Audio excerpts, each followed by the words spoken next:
Olá, boa noite. Boa noite, seja bem-vindo ao Rede TV News. Depois de reunião com o presidente Lula, ministro das Comunicações, Juscelino Filho, fica no governo. Polícia Federal e Ministério Público vão investigar joias que entraram no Brasil na mala de ex-assessor do governo Jair Bolsonaro.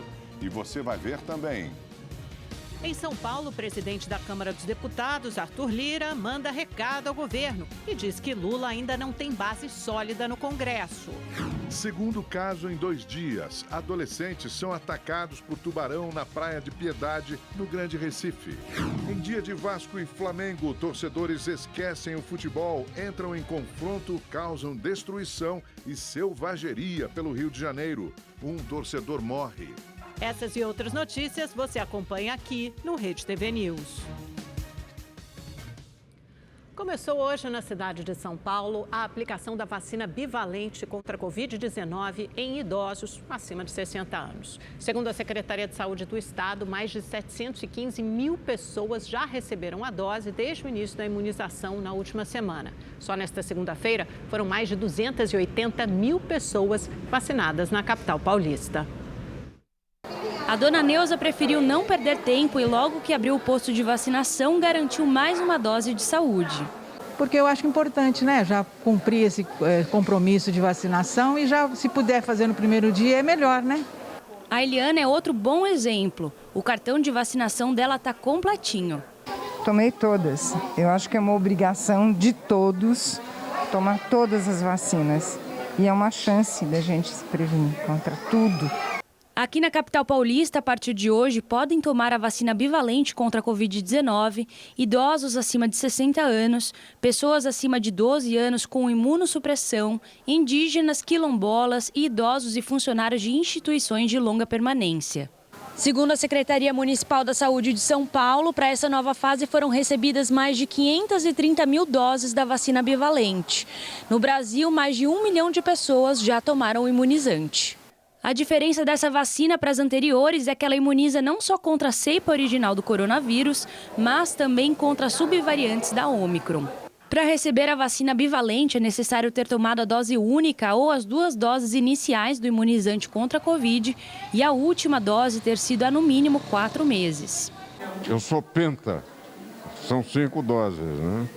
Eu me sinto ótimo tomando vacina e tentando me proteger e proteger os outros. Pernambuco registrou 2 ataques de tubarão em pouco mais de 24 horas. Os incidentes ocorreram na Praia de Piedade, em Jaboatão dos Guararapes, no Grande Recife. As vítimas são adolescentes de 14 e 15 anos. Na manhã de hoje, uma adolescente de 15 anos foi socorrida na Praia de Piedade após ser atacada por um tubarão. Segundo a unidade de saúde, a vítima teve o braço esquerdo amputado.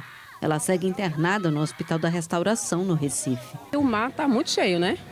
E é mais perigoso ainda, que eu mesma morro de medo. Não entro, meu filho não entra. As pessoas entram de teimosa, né? Porque a gente sabe que é proibido e ainda continua entrando. As vítimas estavam em uma área proibida para banho justamente pelo risco de acidentes com tubarões. Foi o 3º caso registrado em Pernambuco em menos de 15 dias.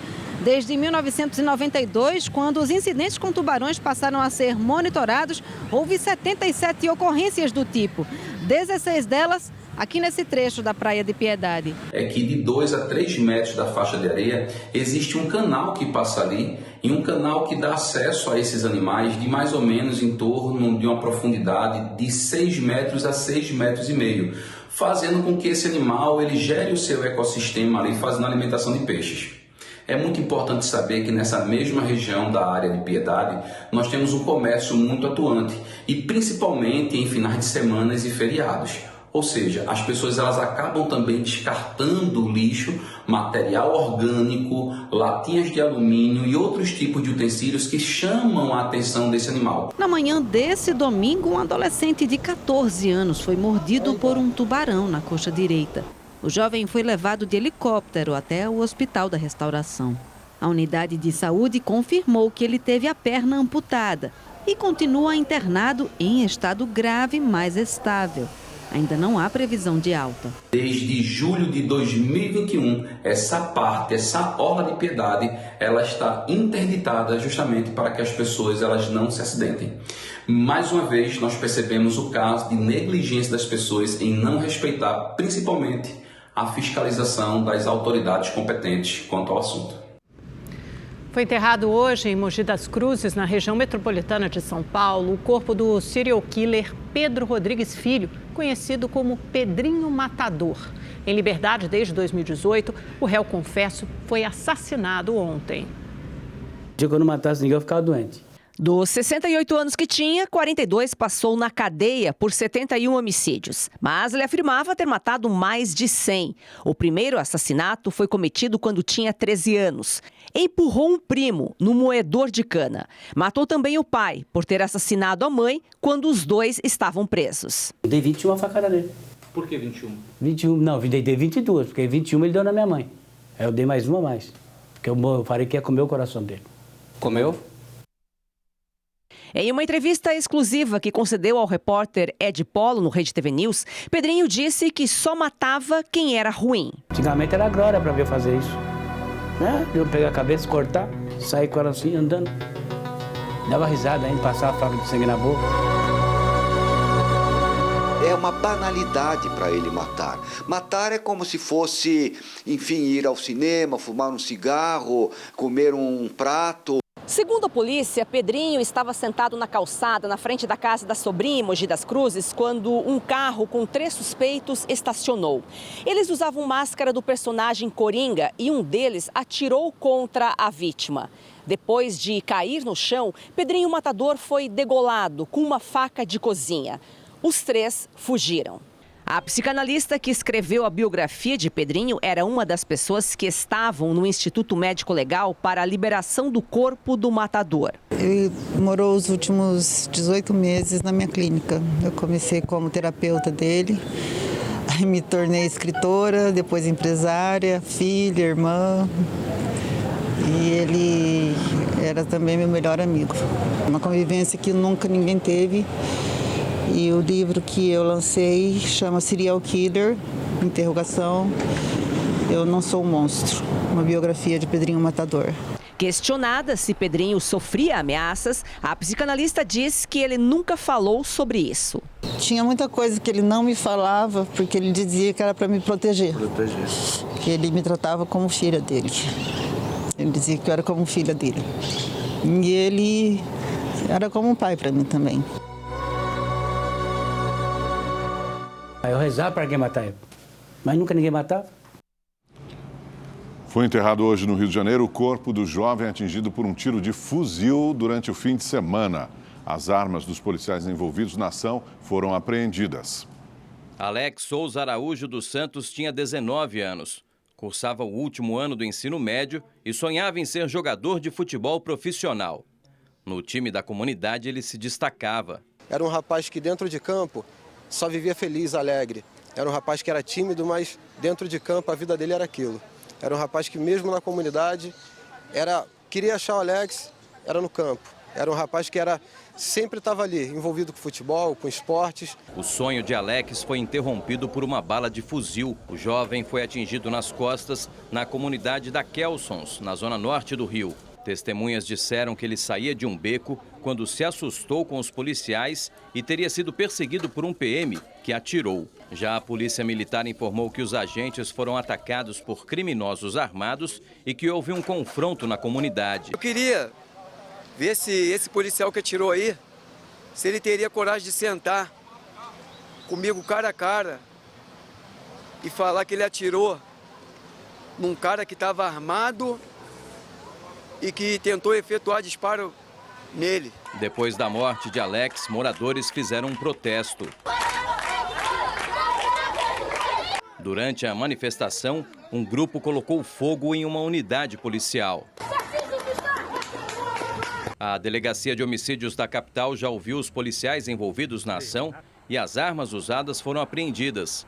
Hoje, pouco antes de enterrar o filho, o pai de Alex fez um desabafo. Será que qualquer outra pessoa merecia morrer do jeito que morreu? Um tiro pelas costas, sem tiroteio, sem nada? cheio de populares na rua, o povo está na rua, cheio de crianças. Será que merecia? Agora 19 anos, cheio de vida pela frente. Durante um evento hoje em São Paulo, o vice-presidente da República, Geraldo Alckmin, disse que é preciso reduzir a taxa de juros e aprovar a reforma tributária ainda neste ano. O evento aconteceu aqui, no Sindicato dos Engenheiros do Estado de São Paulo, onde Alckmin foi homenageado e discursou sobre temas como privatização, sustentabilidade, economia e reforma tributária, o que, segundo ele, é fundamental para recuperar a competitividade da indústria brasileira. Eu diria que essa é uma reforma central. Estamos extremo e tem que ser rápido. Aproveitar o primeiro ano. O governo anterior perdeu essa oportunidade. Está maduro, 2 PECs prontinhas.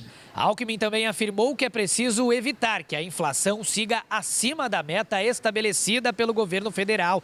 Caso contrário, a população pobre será mais atingida. Não pode voltar a inflação, porque a inflação não é socialmente neutra. Ela não é neutra. Ela tira do pobre, põe para o rico, tira do pobre, põe para o rico. Então, esse é o nosso desafio. O vice-presidente da República ressaltou a importância de fortalecer o comércio intrarregional dentro da América Latina, a exemplo do que acontece com a União Europeia, e disse que a exportação é fundamental para o crescimento do país. Vai ser lançado um grande programa junto ao BNDES, fortalecendo as exportações brasileiras. Então, acordos internacionais. Tem que assinar o acordo Mercosul-União Europeia. Mercosul-União Europeia. Então, em abril, o presidente Lula deve ir a Portugal. Então, fazer o acordo, avançar no acordo Mercosul-União Europeia. China é o maior parceiro comercial do Brasil. Então, o presidente está indo agora, no fim deste mês, à China. O presidente da Câmara, Arthur Lira, também esteve em São Paulo na Associação Comercial e deu recados ao governo. Diz que o Lula ainda não tem uma base sólida no Congresso e se comprometeu com as reformas aprovadas em governos passados, como a autonomia do Banco Central. Arthur Lira disse que para implementar as reformas, principalmente a tributária, é necessário união de esforços. Isso porque a Comissão Especial do Congresso tem representantes contra e a favor das mudanças. Além disso, o governo eleito ainda não possui uma base consistente. Nós teremos um tempo para que o governo também se estabilize internamente, porque hoje o governo ainda não tem uma base consistente nem na Câmara, nem no Senado, para enfrentar matérias de maioria simples, quanto mais matéria de quórum constitucional. De acordo com o presidente da Câmara, nos últimos anos houve avanços significativos no setor administrativo, como a lei das estatais, agências reguladoras, Banco Central independente e o Congresso com atuação mais ampla. Mas, para a continuidade das reformas, os rumos ainda precisam ser definidos. A partir dessa semana, com reuniões mais firmes entre os líderes e a parte da coordenação do governo federal, eu espero que o Congresso e o Executivo tenham uma harmonia necessária, a independência altiva, para que a gente encontre essas saídas. O ministro da Fazenda, Fernando Haddad, deu detalhes do programa Desenrola, que vai permitir a renegociação de dívidas. Segundo o ministro, as empresas serão escolhidas com base no desconto que vão oferecer. Um fundo garantidor do governo vai cobrir até 10 bilhões de reais para que sejam renegociados cerca de 50 bilhões de reais em dívidas. A expectativa é que até 37 milhões de pessoas com o CPF negativado sejam beneficiadas. Os endividados que recebem até 2 salários mínimos terão descontos maiores. A data de lançamento do programa ainda não foi definida. 4 em cada 10 moradores de favelas no Brasil têm negócio próprio. Em Minas Gerais, o Sebrae fez uma pesquisa com mais de 1.000 empreendedores de comunidades. Para a maioria deles, o investimento em um negócio tem como objetivo complementar a renda. A hamburgueria do Anderson e da Sônia fica no aglomerado da Serra, o maior conjunto de favelas de Belo Horizonte. A loja funciona há 8 meses e atende principalmente moradores da comunidade. Foi uma questão de sonho e oportunidade mesmo. Unimos aqui uma coisa que eu já queria, que a gente já queria, e fizemos disso, hoje em dia, o nosso ganha-pão, né? Tem dia que é muito apertado, né? A demanda é muito alta, assim, a gente precisa de um espaço maior também. Em pouco tempo, o empreendimento fez tanto sucesso que eles já pensam em ampliar o negócio. A gente não imaginou que ia ter esse boom, né, que deu. Porque o nosso comércio ele foi muito bem-vindo na comunidade. A comunidade abraçou a gente. O Alexandre resolveu abrir uma barbearia no Morro do Papagaio. A aposta deu certo e o comércio está completando 30 anos de existência. Eu trabalhei um bom tempo de carteira assinada e peguei esse acerto e resolvi fazer um investimento dentro da barbearia, que já era o meu ramo que eu trabalhava, né? Com o negócio estabilizado, o Alexandre passou a ensinar. Investiu em uma escola de barbeiro que ajuda quem busca se especializar na profissão e seguir a trajetória de sucesso que ele conquistou. A gente viu que esse negócio ele cresceu muito de 2010, 2011, 12 para cá. A galera tá indo atrás daquilo, então vamos falar independência financeira. No Brasil, 4 em cada 10 moradores de favelas são donos de loja, bar, mercearia ou outros tipos de empreendimentos.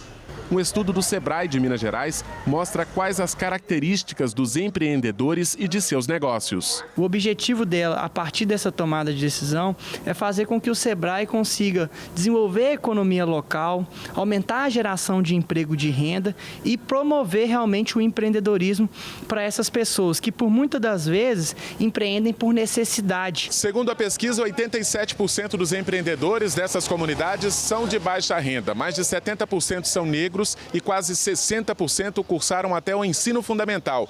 Para a maioria, o faturamento com o negócio representa pelo menos metade da renda familiar. Há bastante tempo as pessoas pararam de esperar do poder público, das autoridades, solução para suas vidas e resolveram empreender para que pudesse, a partir daí, construir a melhoria para a sua comunidade, para a sua família, para o seu entorno. 43% dos empreendimentos das favelas estão no mercado há mais de 5 anos e apenas 11% têm funcionários. Quase 70% funcionam na informalidade. A gente está vendo todo dia acontecendo, surgindo novos negócios de um tempo para cá, principalmente depois da pandemia, surgiram vários outros, entendeu? Todo dia a gente tem uma novidade, é bacana, o povo está sendo bem criativo. A partir desta terça-feira, as pessoas que esqueceram dinheiro em instituições financeiras podem reaver a quantia. O sistema Valores a Receber do Banco Central será reaberto a partir das 10 da manhã. Nesta etapa, aproximadamente 6 bilhões de reais devem ser devolvidos a cerca de 38 milhões de pessoas e também 2 milhões de empresas. Os herdeiros e representantes legais vão poder sacar os valores de pessoas falecidas. A consulta é feita pelo site valoresareceber.bcb.org.br. O Banco Central alerta que não envia links e nem entra em contato para tratar sobre os valores a resgatar. O IBGE começou uma operação para fazer as últimas coletas de dados do censo demográfico na terra indígena Yanomami. Serão visitadas 169 aldeias em Roraima e 3 no Amazonas, num prazo estimado de 30 dias. As 17 equipes do Instituto contam com o apoio da FUNAI, da Polícia Rodoviária Federal, do Exército e da Força Aérea Brasileira. O IBGE estima que ainda falta coletar os dados de 50% do território. Depois de 11 semanas de alta, a projeção da inflação para 2023 foi mantida em 5,9%, de acordo com o relatório Focus do Banco Central. O estudo ainda aponta que o Produto Interno Bruto, o PIB, previsto para este ano, subiu de 0,84% para 0,85%. Já a taxa básica de juros, a Selic, se manteve em 12,75%. A cotação do dólar para este ano está estimada em R$ 5,25. Mais de 300 migrantes foram encontrados na carroceria de um caminhão no estado de Veracruz, no México. Entre eles estavam 100 crianças desacompanhadas, a maioria da Guatemala. O veículo estava abandonado em uma rodovia sem motorista. As crianças foram levadas para um órgão de tutela. Já os adultos vão ter a situação avaliada pela autoridade de imigração. O domingo no Rio de Janeiro foi marcado por selvageria e cenas de guerra na briga entre as torcidas organizadas do Vasco e do Flamengo. Uma pessoa morreu e 8 ficaram feridas. Antes do jogo, torcedores do Vasco se reuniram em frente a São Januário. Armados com pedaços de pau, eles estavam preparados para a guerra.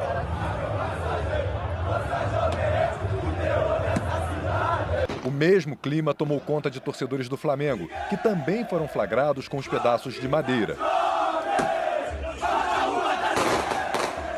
No caminho para o Maracanã, as armas serviram para depredar os ônibus superlotados. O Rio Ônibus informou que 600 coletivos foram danificados, afetando cerca de 60 linhas, um prejuízo de mais de R$200 mil. Quando as duas torcidas se encontraram em São Cristóvão, na Zona Norte, o confronto começou. Bombas, fumaça, correria. Cenas de selvageria nas proximidades do estádio. Brigas que deixavam feridos pelo caminho. Em outros locais do Rio, o cenário se repetia.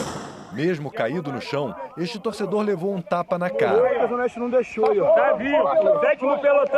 A Polícia Militar informou que intensificou o policiamento em diversos pontos da cidade e que 600 policiais militares atuaram na região do Maracanã. Mas nem isso foi capaz de conter os vândalos. Mesmo assim, a PM divulgou que conseguiu apreender 50 pedaços de madeira, 9 barras de ferro, 5 bombas caseiras, fogos de artifício, soco inglês e explosivos em diferentes pontos da Zona Norte. Depois dos confrontos, 8 torcedores deram entrada no Hospital Souza Aguiar, no centro do Rio. Um deles, identificado como Bruno Macedo dos Santos, não resistiu aos ferimentos. Outras 2 pessoas permanecem internadas em estado grave. Uma delas é Carlos Henrique Silva Pereira. Nesta imagem, ele aparece caído, levando um chute de um flamenguista. Carlos teve traumatismo craniano, apresentou um coágulo e passou por cirurgia. Ele não é de torcida organizada, inclusive nesse dia, ontem no caso, ele ia fazer até um churrasquinho com a esposa dele, que está aí dentro também, sendo que na hora chamaram ele para o jogo, aí ele pegou, foi. O outro é Jorge Luiz Ferreira Eliazar, irmão de Éder, que hoje buscava informações no hospital. Ele afirma que Jorge nunca participou de torcida organizada. A gente gosta de ir para o jogo, ver o jogo, mas não torcida organizada a brigar. Tinha crianças, mulheres, mães, adolescentes, par de família, entendeu? A maioria era, como eles gostam de dizer, era povão, entendeu? Eles pegaram, foi o povão. Inacreditável que ponto pode chegar, né? Os cemitérios da capital paulista passarão a ser administrados pela iniciativa privada. A repórter Joyce Mafezoli tem as informações para a gente ao vivo agora. Boa noite, Joyce. A partir de quando valem essas mudanças? Boa noite, Augusto. Amanda, boa noite a você que acompanha o Rede TV News. Olha, Augusto, a mudança entra em vigor a partir desta terça-feira, mas vem sendo discutida desde 2017. Os 22 cemitérios públicos de São Paulo e o crematório da Vila Alpina, na Zona Leste, serão administrados, operados por 4 concessionárias. Elas serão responsáveis pela gestão, manutenção e revitalização dos espaços. A concessão vai durar 25 anos. Com isso, as empresas vão oferecer uma área mais receptiva para a população e, em contrapartida, poderão lucrar com serviços de sepultamento e locação de estacionamentos e espaços para lanchonete, por exemplo. Segundo a Prefeitura, os investimentos devem passar dos 700 milhões de reais. De São Paulo, Joyce Mafezoli para o Rede TV News. Obrigada, Joyce. E agora vamos direto ao Espaço da Sorte na Avenida Paulista. A gente acompanha ao vivo o sorteio da Quina. O prêmio é de mais de 6 milhões de reais. E a gente volta já já.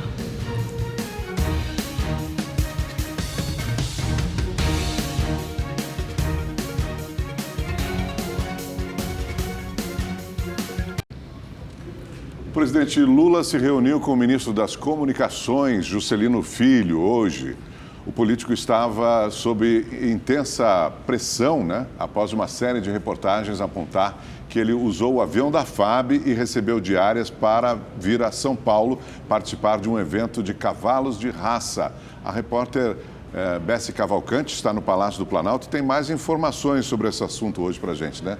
Boa noite, Bessi.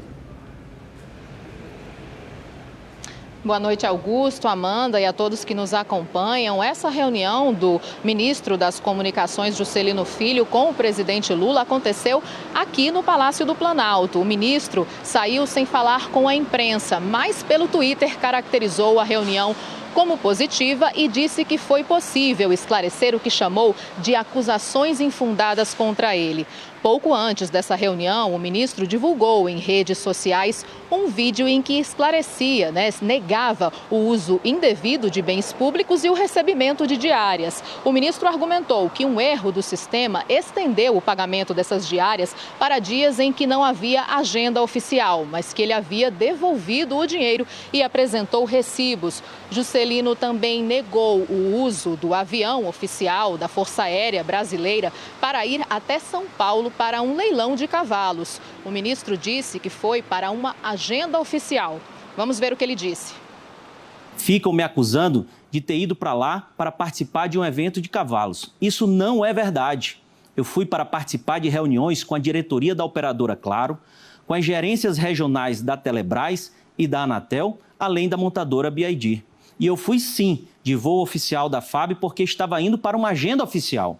E o meu retorno se deu em voo da FAB compartilhado, solicitado por outro ministério.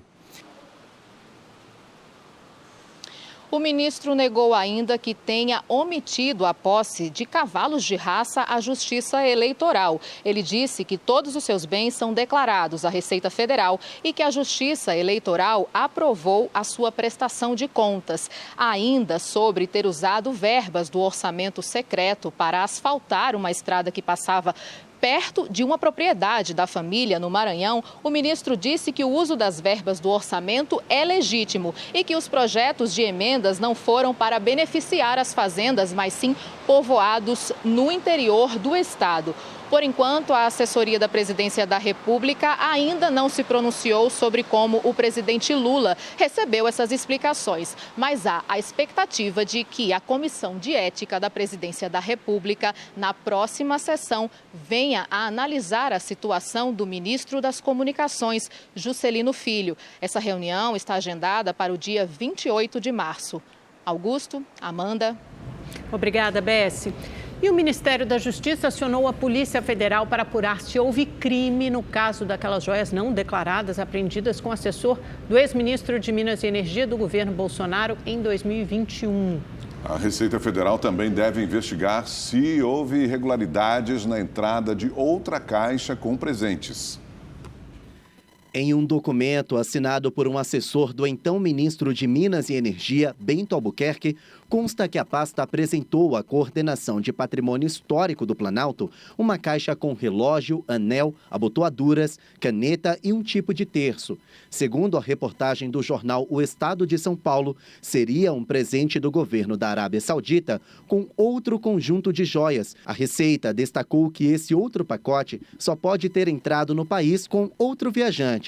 Se isso for comprovado, o fato pode configurar, em tese, violação da legislação aduaneira por falta de declaração e recolhimento dos tributos.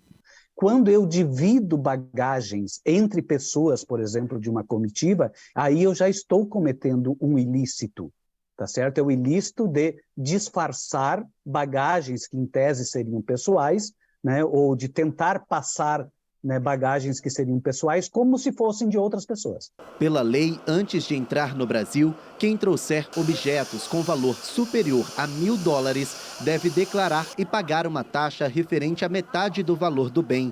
Além disso, desde 2016, de acordo com decisão do Tribunal de Contas da União, presentes recebidos por presidentes devem ser incorporados ao patrimônio da União. As joias apreendidas, avaliadas em mais de 16 milhões de reais, estavam numa mala com Marcos André dos Santos Soeiro, na época, assessor do então ministro de Minas e Energia, Bento Albuquerque. As joias estavam com essa escultura, que chegou quebrada ao Brasil. O assessor teria dito que era um presente para a então primeira-dama, Michele Bolsonaro. Isso foi em outubro de 2021, quando o ministro representou o ex-presidente Jair Bolsonaro na cúpula da Iniciativa Verde do Oriente Médio. Segundo a apuração do Estadão, Bolsonaro tentou por 8 vezes retirar as joias. Inclusive, houve uma tentativa do então chefe da Receita Federal no Brasil, Júlio César Vieira Gomes, para que a Superintendência da Receita Federal em São Paulo passasse por cima dos protocolos oficiais. Mas a Receita não permitiu. O ministro da Justiça, Flávio Dino, pediu que a Polícia Federal investigue se houve crime por parte da comitiva que representou o ex-presidente Jair Bolsonaro. A Receita Federal também acionou o Ministério Público Federal para entrar no caso. A Receita, inclusive, enviou imagens e informações dos bens apreendidos. Hoje, o ministro da Fazenda, Fernando Haddad, elogiou a conduta dos auditores da Receita e criticou a atitude de entrar no Brasil com bens não declarados. A Presidência da República não adotou os procedimentos cabíveis para incorporação ao patrimônio público. Todo presente desse valor necessariamente tem que ser incorporado ao patrimônio público. Se um cidadão comum receber um presente, né, e quiser trazer para o Brasil, ele tem que declarar. A ex-primeira-dama, Michele Bolsonaro, disse que acionou um advogado no fim de semana para avaliar um requerimento formal para que as joias sejam enviadas de volta à Arábia Saudita. Em entrevista a uma emissora de televisão, Michele afirmou que essa é uma forma de mostrar que ela não teve relação com o caso. Ela alega ter tomado conhecimento da situação pela imprensa. Hora de conversar com o nosso comentarista de política, Kennedy Alencar. Kennedy, boa noite. Por mais que a família Bolsonaro diga que não tem relação com essas joias, parece muito explícito que tem sim, inclusive mandando um sargento subordinado ao ajudante de ordens do presidente Bolsonaro nas vésperas de terminar o mandato, vir com o avião da FAB aqui para São Paulo, para o aeroporto de Guarulhos, tentar reaver essas joias, essa fortuna em forma de joias, mais de 16 milhões de reais. Kennedy, você esteve no Planalto hoje, qual a repercussão política e jurídica desse caso aí no governo do PT? Olá, Amanda, boa noite para você, para o Augusto, para quem está nos assistindo. Amanda, uma repercussão política e jurídica grande. A política se dá porque é um caso muito fácil de se entender, né? Como a gente viu na reportagem, um cidadão comum, se traz bens acima de $1.000, ele precisa declarar para a Receita Federal. Mas a regra para um presidente da República, por uma autoridade, é totalmente outra. No caso aí, o então ministro das Minas e Energia traz um presente para o presidente da República e não oficializa isso como deveria oficializar num ofício, um presente para então primeira-dama, e oficializar isso dizendo, olha, o presidente Jair Bolsonaro, o então presidente Jair Bolsonaro, a então primeira-dama Michele Bolsonaro, receberam aqui os presentes e isso vai ser incorporado ao patrimônio da União. Não. Isso foi colocado dentro de malas individuais, dentro de uma mochila de assessores do almirante. Isso levanta a suspeita de contrabando. E o então presidente Jair Bolsonaro tentou 8 vezes, segundo o jornal Estado de São Paulo, reaver essas joias. Aqui no Palácio do Planalto, o ministro me disse, a Polícia Federal vai investigar esse caso a fundo para, primeiro, entender as repercussões que tem aqui no Brasil. Né? Por que o Bolsonaro tentou liberar isso 8 vezes e pouco antes de sair do governo mandou devolver uma outra joia que passou desapercebida. Né? Há a suspeita de que ele sabia que esse caso viria à baila e devolveu para não ser incriminado, porque essas joias ficaram escondidas durante 13 meses, só foram incorporadas no final. E esse ministro diz que a Polícia Federal vai investigar eventuais conexões que esse caso pode ter, por exemplo, com interesses comerciais da Arábia Saudita. Agora, Kennedy, o ministro das Comunicações, Juscelino Filho, ficou no governo Lula, né? Ele convenceu o presidente da inocência dele ou o motivo é político? O motivo é político, Augusto, é uma questão de realpolitik, pragmatismo político puro. O governo não quer ter uma crise com a União Brasil, que defendeu o ministro Juscelino, pediu um tempo para o presidente, o ministro se explicou, é uma explicação que, no entender de alguns ministros do PT, precisam ser ainda mais detalhadas, o ministro, no mínimo, ganha uma sobrevida. O presidente Lula também não quis, antes dos 100 primeiros dias, começar uma substituição no ministério. Ele achou que isso poderia estabelecer um padrão ruim. Então, há todo um processo agora que vai tramitar no âmbito da Comissão de Ética da Presidência da República. O Lula deu um puxão de orelhas no ministro Juscelino hoje. Eu apurei que a conversa foi longa e foi dura. O presidente pediu que ele se explicasse e disse que é preciso tomar cuidado com algumas práticas. Por exemplo, essas farras de diárias, que acontecem em vários governos, né? Há um jeito que alguns funcionários e algumas autoridades têm para engordar o salário, é receber algumas diárias às quais eles não têm direito. Então o Lula deu um puxão de orelha, mas o motivo ele é político. O governo está vendo lá, o Arthur Lira, presidente da Câmara, falou: o governo está com dificuldade para aprovar projeto aqui. E é uma questão de pragmatismo. O governo Lula precisa dos votos do União Brasil para tocar a agenda legislativa. Então, esse caso, por hora, o ministro continua. A gente tem que acompanhar os desdobramentos para ver se ele consegue se segurar de uma maneira definitiva ou não. Augusto, boa noite para você e para a Amanda. Obrigada, Kennedy. Não era hora de comprar briga com a União Brasil, né? Obrigada e até amanhã. E se você quiser rever esta edição do Rede TV News ou qualquer outra, basta inscrever-se agora no canal da Rede TV no YouTube e Facebook. Nas duas plataformas você pode assistir na íntegra todos os nossos programas. É só acessar youtube.com/noticiasredetv ou facebook.com/noticiasredetv. Isso aí. E o Rede TV News fica por aqui. Amanhã tem mais. Obrigada pela sua companhia. Até amanhã, sempre às 7h30 da noite. Esperamos vocês. Ótima noite para você. Boa noite. Até lá.